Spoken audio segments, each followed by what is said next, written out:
মাত্র 1 মাস হয়েছে আমাদের বিয়ে হয়েছে, আর ও প্রায় প্রতি সপ্তাহতেই বাবার বাড়িতে যেত, কিন্তু তাতেও ওর মন ভরত না। কিন্তু আমি বা কি করব, আমি যে রিমাকে অনেক বেশি ভালোবেসে ফেলেছিলাম, তার জন্য ওর কোনো কথাকে এড়িয়ে যাওয়া আমার জন্য মুশকিল হয়ে যেত।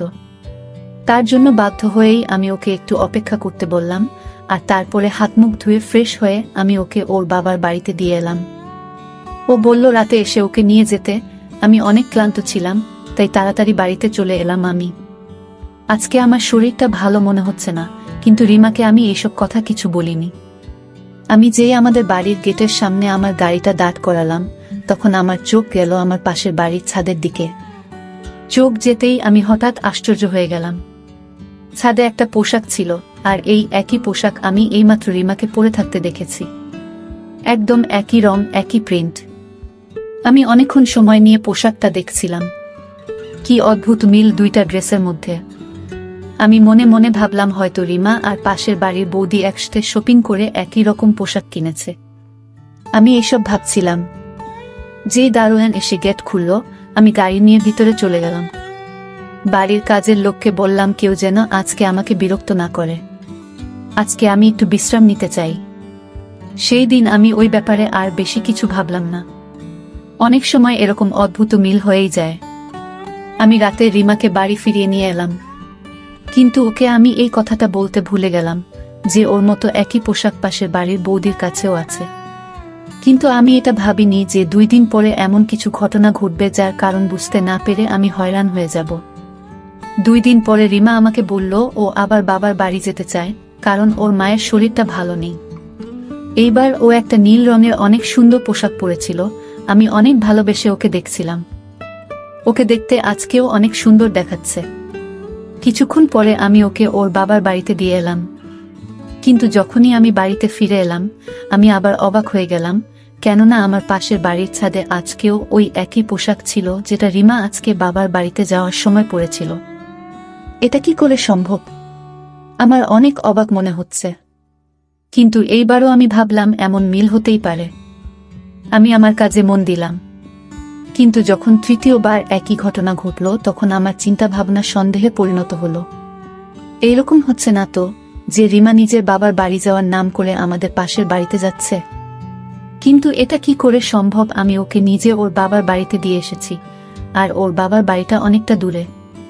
এত তাড়াতাড়ি ওর পক্ষে আসা কি করে সম্ভব? কিন্তু সেই দিন আমি আর থাকতে পারলাম না। আমি সত্যিটা জানার জন্য গাড়ি নিয়ে আমার শ্বশুর বাড়ির দিকে দৌড়লাম।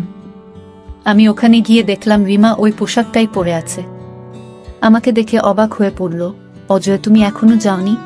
আমি একটু লজ্জা পেলাম আর মনে মনে নিজেকে দোষ দিতে থাকলাম। আমি কত বোকা বোকা চিন্তা ভাবনা করছিলাম। রিমার বাবার বাড়ি তো আমাদের বাড়ি থেকে অনেক দূরে, তাই এত অল্প সময়ের মধ্যে ও কি করে সেখানে যাবে? আমি মনে মনে নিজেকে বকা দিলাম, আর সেখান থেকে চলে এলাম। এবার মন দিয়ে আমি আমার পাশের বাড়ি অর্থাৎ অসীমদের বাড়ির দিকে দেখলাম, যেখানে ওই পোশাকটা এখনো ছিল। 1 মিনিটের জন্য আমি স্থির হতে পারছিলাম না। অবাক রকমভাবে মিল 1বার বা 2বার হতে পারে, কিন্তু বারবার হতে পারে না। কিন্তু এই বিষয়টা মুখে আনতেও আমার ভয় করছিল। আমার বিয়ের বেশি দিন হয়নি, আর রিমা এইসব কথা জানতে পারলে হয়তো চিন্তা করবে। এইসব ভেবে আমি কাউকে কিছু না বলে চুপ করে গেলাম। আমি সেই দিনটার কথা ভাবছিলাম, যেই দিন আমার বিয়ে হয়েছিল। আমি রিমাকে আমার বউ করে বাড়িতে নিয়ে এসেছিলাম। সেই দিনই আমার প্রতিবেশী অসীম আমার বাড়িতে আমাকে শুভকামনা জানাতে এসেছিল। ও আমার কাছে ক্ষমা চেয়েছিল আমার বিয়েতে আসতে পারেনি বলে, কারণ সেই দিন ওরও বিয়ে ছিল। ওর কথা শুনে আমি অনেক অবাক হয়েছিলাম। সত্যি তাই, আমি ওকে ধরে ওকেও শুভকামনা জানিয়েছিলাম, আর ওর আনা মিষ্টির প্যাকেট থেকে একটা মিষ্টি ও আমাকে খাইয়েছিল। ও নিজের বিয়ের জন্য অনেক খুশি ছিল। খুশি তো আমিও অনেক ছিলাম। আমারও তো অ্যারেঞ্জ ম্যারেজ হয়েছিল রিমার সাথে। যখন আমি প্রথম রিমাকে দেখেছিলাম, সেই মুহূর্তেই আমি ওকে মন দিয়ে ফেলেছিলাম। ও আমার সেক্রেটারি মিতালির সাথে দেখা করতে আমার অফিসে এসেছিল। ও আমার সেক্রেটারি মিতালির বন্ধু ছিল। 2 জনে শপিং করার পরে একসাথে লাঞ্চে যাবে, যে কারণে মিতালি আগে থেকেই আমার থেকে ছুটি নিয়ে রেখেছিল। ভাগ্যক্রমে সেই সময় কিছু একটা কাজের জন্য আমি বাইরে যাচ্ছিলাম। যেই আমি আমার কেবিন থেকে বের হলাম, তখনই সাথে সাথে আমার চোখ গিয়ে পড়ল রিমার উপরে। আমি ওকে দেখে ওর দিকে তাকিয়েই রইলাম। এইভাবে আমি ওকে দেখছি দেখে ও কেমন একটু হয়ে গেল। আমি সাথে সাথে আমার চোখ সরিয়ে নিলাম। আমি না চেয়েও সেইখান থেকে বাইরে বেরিয়ে গেলাম, আর যেই আমি পিছনের দিকে ঘুরে দেখলাম ওরা দুইজনও কথা বলতে বলতে আমার পিছনেই আসছিল।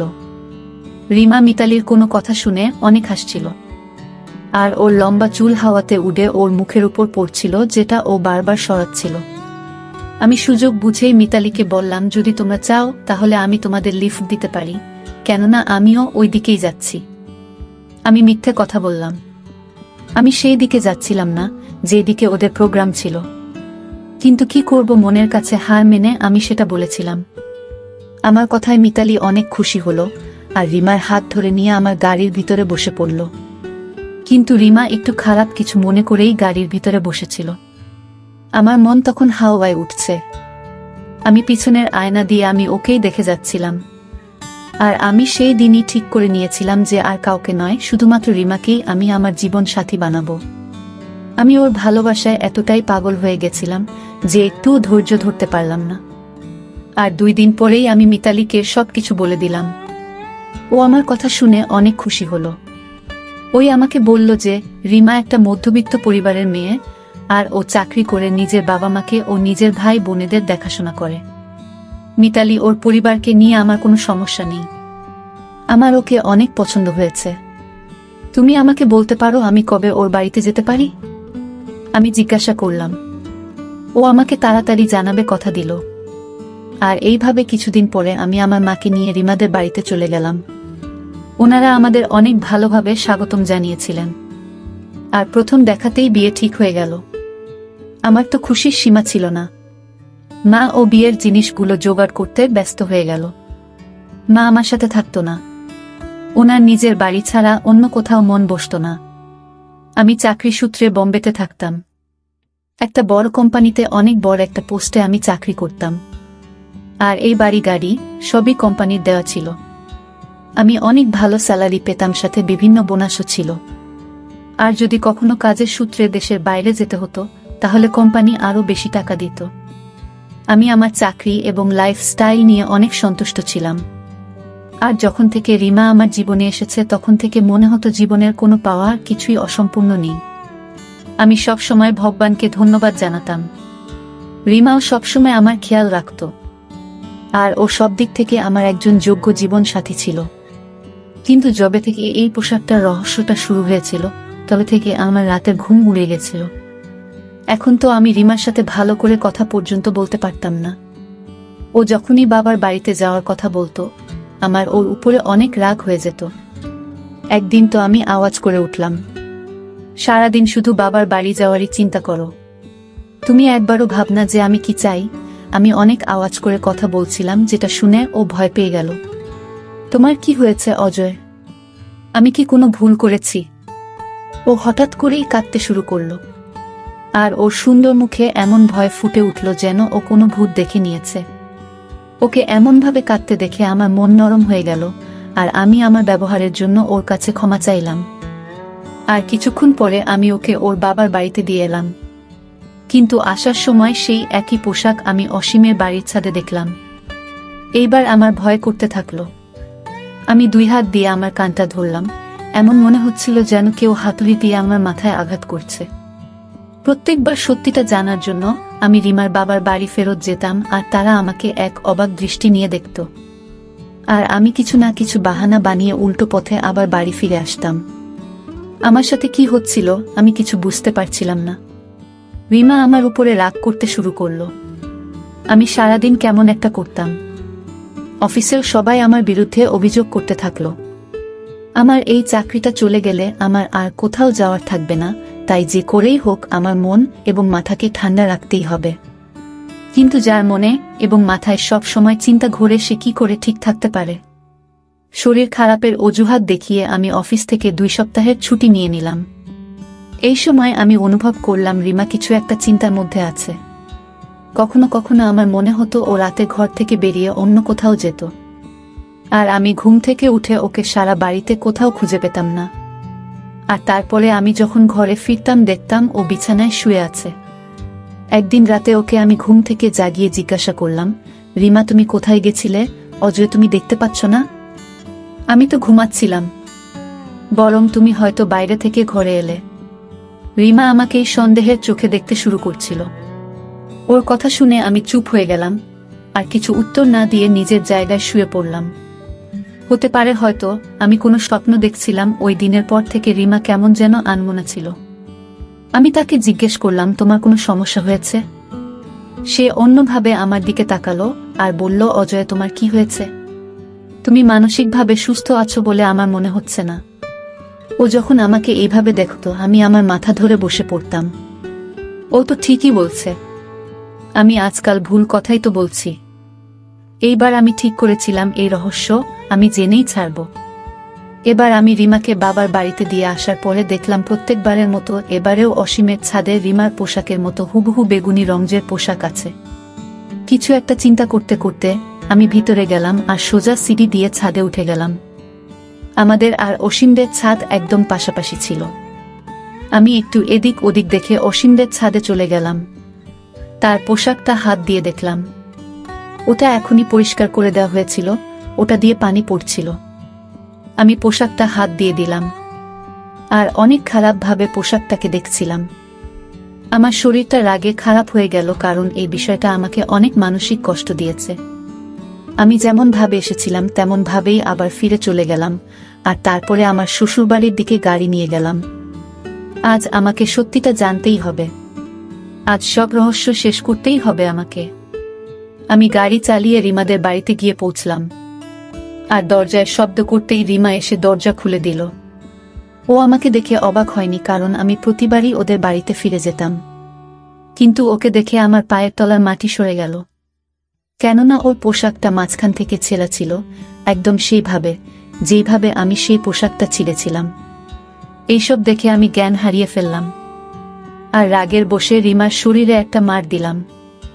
ও এই মারের জন্য তৈরি ছিল না, তাই মার খেয়ে মাটিতে মাথা ঘুরে পড়ে গেল, আর আওয়াজ করে সবাইকে ডাকতে থাকল, মা, বাবা, ভাই। ওর আওয়াজ শুনে সবাই দৌড়ে এল। আমার চোখের সামনে সব অন্ধকার দেখছে। আমি ওর হাত ধরতে থাকলাম, চলো আমার সাথে। আমিও আওয়াজ করতে থাকলাম, কি হয়েছে তোমার, তুমি এমন করছো কেন? আমার শ্বশুর শাশুড়ি অবাক হতভম্ব হয়ে আমাকে জিজ্ঞেস করতে থাকলো। আমার নিঃশ্বাস পড়ছিল অনেক। আমি তাদের বলতে থাকলাম, আপনারা এসব নিজেদের মেয়েকে জিজ্ঞেস করছেন না কেন? কাকে বোকা বানাচ্ছে ও? আমার শ্বশুর আমার হাত ধরে নরমভাবে আমাকে জিজ্ঞেস করল, কিন্তু অজয় ও কি করেছে এমন?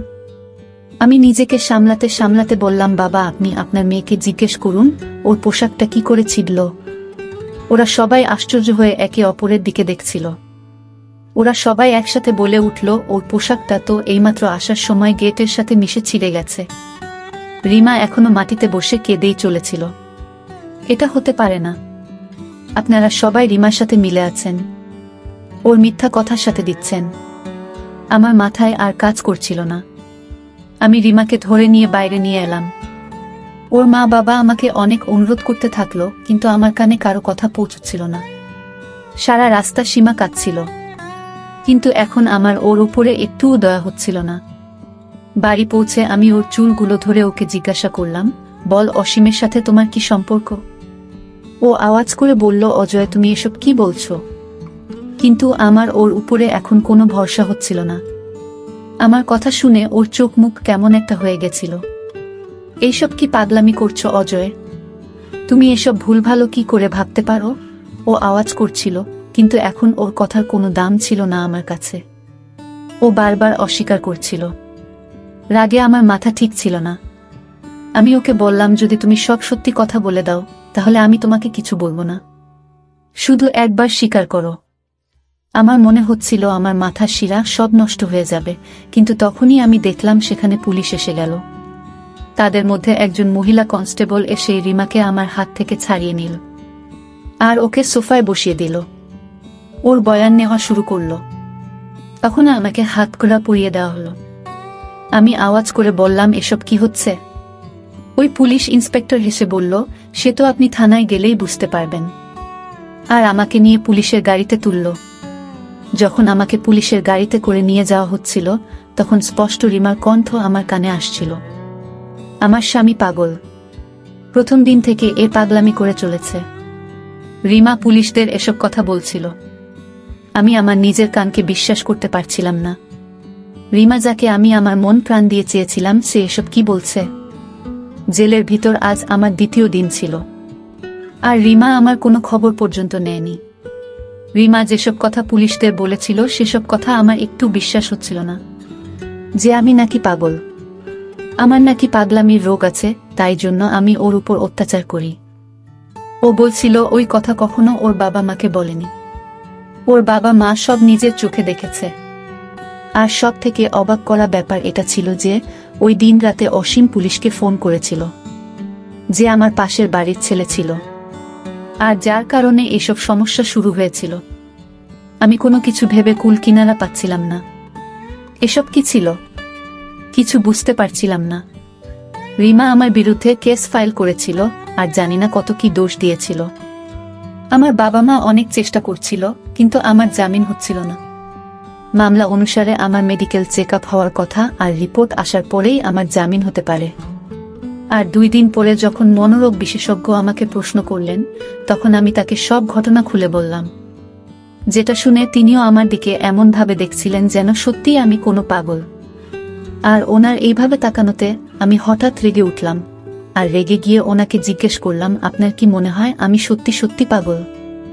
উনি আমাকে বোঝাতে থাকলেন, দেখুন মিস্টার অজয়, আপনি যে ঘটনাটা বলছেন সেটা অবাস্তবা পোশাকে অদ্ভুত মিল 1বার কিংবা 2বার হতে পারে, বারবার নয়। উনি খুব শান্তভাবে আমাকে বোঝাচ্ছিলেন, কিন্তু রাগে আমার শরীর গরম হয়ে যাচ্ছিল। ডাক্তারবাবু, আমি সেটাই তো বলছি, এটা হঠাৎ করে কোনো অদ্ভুত রকমের মিল ছিল না। আমি নিজেকে ঠিক রাখতে পারছিলাম না। ডাক্তার আমাকে শান্ত করার জন্য আমার হ্যাঁ তে হ্যাঁ মেলালেন, কিন্তু তিনি তার রিপোর্টে আমাকে মানসিক রোগী বলে লিখে দিলেন, যার ফলস্বরূপ জাজ আমাকে 2 মাসের জন্য মেন্টাল হসপিটালে পাঠিয়ে দিলেন। আমি চিৎকার করে বলতে থাকলাম, আমি পাগল নই। কিন্তু তাতে কারোর কিছু যায় আসে না। সবাই আমাকে দয়ার চোখে দেখতে থাকে। হাসপাতালে চারিদিকে আমাকে শুনতে হতো, ছেলেটা কত সুন্দর দেখতে, একটা ছেলে কিভাবে পাগল হয়ে গেল কে জানে। একটা নার্স আর একটা নার্সকে বলছিল, যখন আমি সত্যিই পাগলের মতো বোকা হয়ে বসেছিলাম। এই 2 মাসে আমার সাথে যা যা ঘটেছিল তা আমার বোঝার বাইরে ছিল। হয়তো আমি সত্যিই পাগল হয়ে গেছিলাম। পাগলা গার্ডে আমার থাকা 1 সপ্তাহ হয়ে গেছিল। তখন আমার সাথে কেউ দেখা করতে এলো। দেখা করার ঘরে গিয়ে তখন আমি দাঁড়ালাম, তখন আমি দেখলাম অসীম আর রিমা এসেছে আমার সাথে দেখা করতে। ওদেরকে একসাথে দেখে আমার কেমন একটা মনে হলো।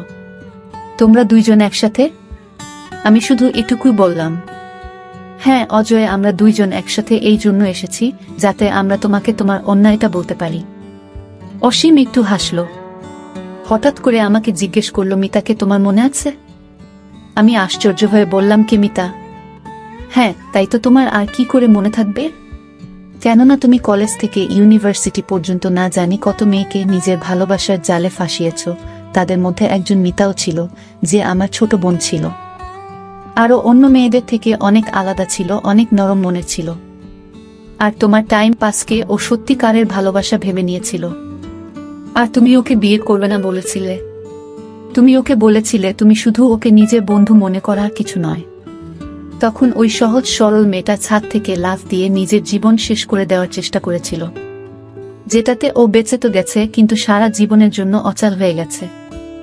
আর এখনো পর্যন্ত ও শুধু ওষুধের ভরসাতেই বেঁচে আছে। আমি যখনই আমার বোনকে এই অবস্থায় দেখতাম, তখন সেই মানুষটার উপরে আমার অনেক ঘৃণা হতো। তারপর একদিন মিতার ডায়েরিটা আমি পেলাম, যেখানে তোমার ব্যাপারে সবকিছু লেখা ছিল। আর সেই দিনই এর প্রতিশোধ নেওয়ার সিদ্ধান্ত নিলাম। আমি তোমার সবকিছু শেষ করে দিতে চেয়েছিলাম। সব থেকে প্রথমে আমি তোমার বাড়ির পাশে নিজের বাড়ি কিনলাম। আর তারপর রিমা, যে আমার অফিসে কাজ করত একটা ছোট পোস্টে, অনেক কষ্টে সংসারের খরচ চালাতো, কিন্তু ওকে দেখতে অনেক সুন্দর ছিল, তার জন্য অনেক টাকার বিনিময়ে আমি রিমাকে এইসব নাটক করতে বললাম। আর আমার আনন্দ ধরছিল না যখন প্রথম দেখাতেই তুমি রিমাকে পছন্দ করে নিয়েছিলে। আমি জানতাম যে তুমি রিমার মতো সুন্দরী মেয়েকে কখনো এড়িয়ে যেতে পারবে না, আর তুমি রিমাকে বিয়ে করে নিলে। তারপর আমি যে প্ল্যানটা বানিয়েছিলাম সেটা কাজে দিতে শুরু করে দিলাম। প্রথমে তো তুমি অনেকদিন পর্যন্ত আমার বাড়ির দিকে তাকাওনি। কিন্তু একদিন তোমার চোখ আমার ছাদের দিকে পড়েই গেল, আর সেটাই হলো তোমার জীবন শেষের কারণ। আর এটাই শুধু নয়, আমি রিমাকে এমন কিছু ওষুধ দিয়েছিলাম যাতে তুমি অনেক সহজে মাথা গরম হয়ে যাও, আর তোমাকে সবাই পাগল মনে করে। এই কথাগুলো বলার সময় ওকে অনেক খুশি মনে হচ্ছিল, আর ওর মুখে হাসি ছিল, কিন্তু রিমা চুপচাপ দাঁড়িয়েছিল। আস্তে আস্তে আমার সব মনে পড়ল। এখন আর আমার রাগ হচ্ছিল না, কারণ আমি একটা শান্ত স্বভাবের মানুষ ছিলাম, আর আমার রাগ অসীমের দেওয়া ওষুধের জন্যই হতো। এখানে আমাকে শান্ত হয়ে থাকার ওষুধ দেওয়া হতো। এখন আর আমার মধ্যে কোনো পাগলামির লক্ষণ ছিল না। আজকেও আমি সব সুস্থ সজ্ঞানে ছিলাম। আমি অনেক কষ্ট করে আমার মুখ খুললাম আর বললাম, মিতার সাথে যা যা ঘটেছে তার জন্য আমি খুব দুঃখিত, কিন্তু তুমি একটা অনেক বড় ভুল করে ফেলেছ। মিতা আর আমি ক্লাসমেট ছিলাম, কিন্তু মিতা যে অজয়কে ভালোবাসত সে আমাদের থেকে সিনিয়র ক্লাসে পড়ত। আমার তো কখনো মিতার সাথে হাই হ্যালো পর্যন্ত হয়নি। ওকে সব সময় ফাইনাল ইয়ারের অজয়ের সাথে দেখা যেত, যে একটা বড়লোক বাবার ছেলে ছিল, আর প্রত্যেক দিন একটা করে নতুন মেয়েকে নিজের জালে ফাঁসাতো। মিতা কেন ইউনিভার্সিটি আসা বন্ধ করে দিয়েছিল আমি তার ব্যাপারে কিছু জানতাম না। আমি শুধু আমার পড়াশোনা নিয়ে ব্যস্ত থাকতাম। আর যখন তুমি মিতার ডায়েরিতে অজয় নামটা দেখলে, তখন দুর্ভাগ্যবশত ওর ক্লাসে যে অজয় ছিল সেটা আমি ছিলাম। তুমি শুধু ওর ক্লাসের কথা ভেবে আমাকে সন্দেহ করলে যে আমি সেই ছেলে অজয়ের, আর এসে গেলে আমার জীবনটা শেষ করতে। কমপক্ষে একবার কাউকে জিজ্ঞেস তো করে নিতে পারতে যে মিতার সাথে কোনো ছেলেটা থাকতো। এত ঝড় সামলে আমার শরীরের অবস্থা ভালো ছিল না। আমি সেই অন্যায়ের শাস্তি পেয়েছিলাম যেটা আমি করিনি। আমার কাহিনী শুনে অসীম ও রিমা অবাক হয়ে গেছিল, ওদের মুখগুলো দেখার মতো ছিল না। কিন্তু আমি সন্তুষ্ট ছিলাম যে আমি কোনো অন্যায় করিনি। সেদিন ওরা দুইজন চলে গেল। তার 2 দিন পরে আমাকে ছেড়ে দেওয়া হলো। অসীম, রিমা নিজেদের দোষ স্বীকার করে নিয়েছিল। যখন আমি এটা জানতে পারলাম তখন তাড়াতাড়ি আমার উকিলের সাথে কথা বললাম, ওদেরকে ক্ষমা করে দিলাম। আমি জানতাম ওরা অপরাধ করেছে, কিন্তু রিমা অভাবে পড়ে এমন কাজ করতে বাধ্য হয়েছে। ও নিজের অসুস্থ বাবার ওষুধের খরচ ও ঘরের খরচ চালাতে পারছিল না, আর অসীমের মাথায় প্রতিশোধের রাগ ছিল, তাই এ কাজ করেছিল।